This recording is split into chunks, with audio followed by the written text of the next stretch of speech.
Doctor जेसी पासे sir, आपके पास आते हुए इस ड्राइव को कैसे देख रहे हैं कि 1 मई से अब 18 साल से ऊपर जितने भी लोग हैं सभी को वैक्सीन लगेगी? देखिए, 1 मई से हमारी सरकार का ये निश्चय है कि वो 18 साल से ऊपर वालों को भी वैक्सीनेशन शुरू करेंगे। लेकिन मेरा ऐसा मानना है कि 1 मई से शुरू जरूर हो सकता है, लेकिन सुचारू रूप से शुरू होने के लिए हमें बहुत सारी चीजों का इंतजाम करना होगा। और सबसे बड़ी चीज तो अभी इस समय जो है वो वैक्सीन का जो एडिक्वेट अमाउंट में संख्या के हिसाब से जो है वो अवेलेबिलिटी का है।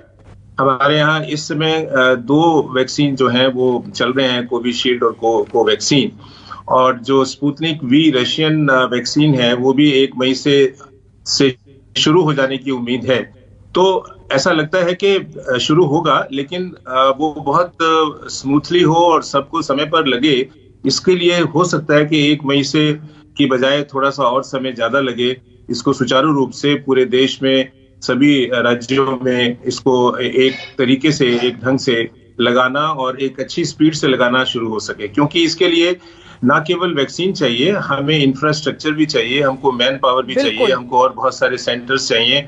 हमारे देश में इतनी बड़ी जनसंख्या है, लोगों को बहुत देर तक वेट करनी पड़ती है। तो वो सारी इंफ्रास्ट्रक्चर डेवलप करने के बाद ही हमें जो 18 साल से ऊपर वाला ग्रुप है उसमें वैक्सीनेशन शुरू करनी चाहिए। आप कह रहे हैं कि तमाम इंतजाम होने के बाद ही इसको शुरू किया जाए तो ज्यादा अच्छा है, और ये जानकारी दर्शकों के लिए है।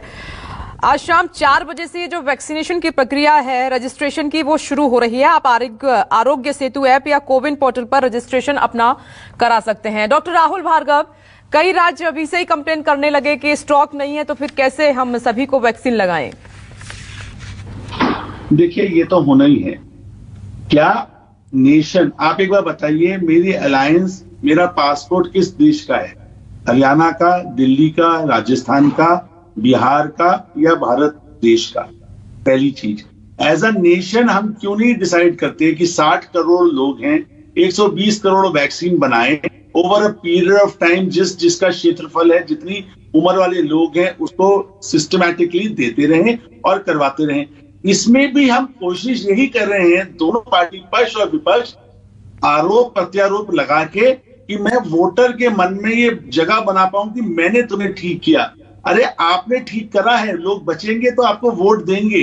मेरा निवेदन है सारी पार्टियों से, प्लीज देश का सोच लो। ये this is bound to happen, क्योंकि डिस्क्रिपेंसी इन प्रोडक्शन है, डिस्क्रिपेंसी इन कॉस्टिंग है, डिस्क्रिपेंसी इन नियत है टू डिस्ट्रीब्यूट। क्योंकि हम in a perpetual state of electioning है। हम देश में एक ही काम सब मिलके करते हैं, वो है इलेक्शन। बाकी सब में, देश में हर स्टेट और सेंटर अलग अलग है। ऐसा क्यों? आप प्लीज एक बात बताइए, न्यूज़ 24 वही चलाइए, देश को बांटो।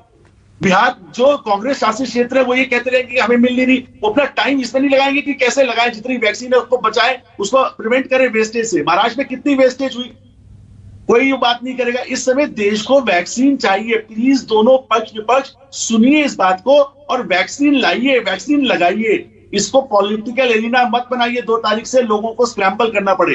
दूसरी चीज, जब लोग लाइन में खड़े होंगे, जैसे आपने दिखाया, सोशल डिस्टेंसिंग की धज्जियां उड़ जाएंगी। आप कैसे कोविड को आप हराएंगे बताइए? इस समय पीक चल रही है और जिस प्रकार से ये लोग खड़े हैं लाइनों में, क्या ये इलेक्शन से कम है? क्या ये कुंभ से कम है? नहीं। प्लीज अब तो साइंटिफिक होइए, अब तो समझिए कि कोविड एक बहुत बड़ी प्रॉब्लम है जिसको साइंटिफिक तरीके से जीता जा सकता है, पॉलिटिकल तरीके से नहीं।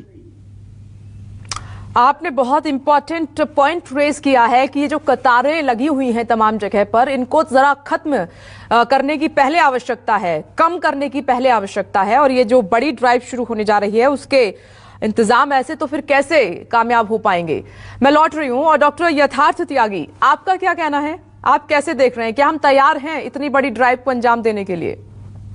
देखिए, जब वैक्सीन का पहले चरण में जब स्टार्ट हुई, 5 अबव कोमॉर्बिडिटी, जिनको 60 इयर्स अबव एंड ऑल, जब फर्स्ट डे वैक्सीनेशन स्टार्ट हुई, तो याद है कि कभी भी इसी के डाउट्स थे, क्या हमारे है कि इतने मैसिव स्केल पाएंगे। और तब भी काफी तरह से फर्स्ट वैक्सीन ड्राइव को अंजाम दिया गया, जिसमें सरकार की नीति थी कि जो भी कोविड जो अस्पताल वो भी डॉक्टर यथार्थ त्यागी, मैं पहले आपकी ऑडियो दुरुस्त कराती हूँ, ठीक कराती हूँ, उसके बाद दोबारा आपके पास लौटती हूँ। थोड़ी ब्रेक हो रही है आपकी ऑडियो, लेकिन एक बार फिर से आपके पास आते हुए डॉक्टर जेसी पासी सर, ये सर इतनी बड़ी ड्राइव है, आपने जो सवाल उठाया वो इंपॉर्टेंट है कि इसके लिए हमें पहले तमाम राज्यों, तमाम जगहों पर तमाम चीजों को सुनिश्चित करने के बाद ही इसे शुरू किया जाए, तभी हम कामयाब हो पाएंगे। मेरा ऐसा मानना है कि सभी राज्य सरकारें और केंद्र सरकार की तरफ से इंफ्रास्ट्रक्चर को डेवलप करने का काम ऑलरेडी जारी है। और जैसे कि डॉक्टर भार्गव ने बताया, मैं बिल्कुल इस बात से सहमत हूं कि जो लाइन हम देख रहे हैं वैक्सीनेशन सेंटर्स के ऊपर, उसमें ऑलरेडी सोशल डिस्टेंसिंग का पालन नहीं हो पा रहा है। मेरा बार बार इंफ्रास्ट्रक्चर को डेवलप करने का जो मतलब है वो यही है कि हम इस तरह से इन्फेक्शन को स्प्रेड करने का एक जो बहुत आसान जरिया, ये लाइनों बहुत क्लोज जो खड़े हैं लोग, इससे अगर हम बच पाए तो सबसे ज्यादा जरूरी काम तो यही है कि हम लोग जो है एक प्रॉपर डिजाइन करें कि हमें वैक्सीनेशन करना कैसे है। हमें भीड़ इकट्ठी नहीं करनी है। हमें गर्मी का मौसम आ रहा है, लगभग पूरे देश में गर्मी का मौसम होगा। बहुत देर तक लाइनों में खड़े रहने से लोगों को और गर्मी से रिलेटेड प्रॉब्लम्स भी आएंगी। तो हमें इस चीज का बहुत ही ध्यान रखना होगा कि हम वैक्सीनेशन शुरू करने से पहले लोगों के स्वास्थ्य के ऊपर और सोशल डिस्टेंसिंग को बिल्कुल ध्यान में रखें। ये तो बहुत जरूरी है, मस्ट है सर, अदरवाइज तो और प्रॉब्लम शुरू हो जाएगी। नमस्कार, मैं हूं मानक गुप्ता। अगर आपको हमारा ये वीडियो पसंद आया हो तो इसे लाइक और शेयर जरूर करें, और हाँ, हमें सब्सक्राइब और फॉलो करना ना भूलें ताकि आप देश और दुनिया की कोई खबर मिस ना करें। तो जुड़े रहिए हमारे साथ और देखते रहिए न्यूज़ 24।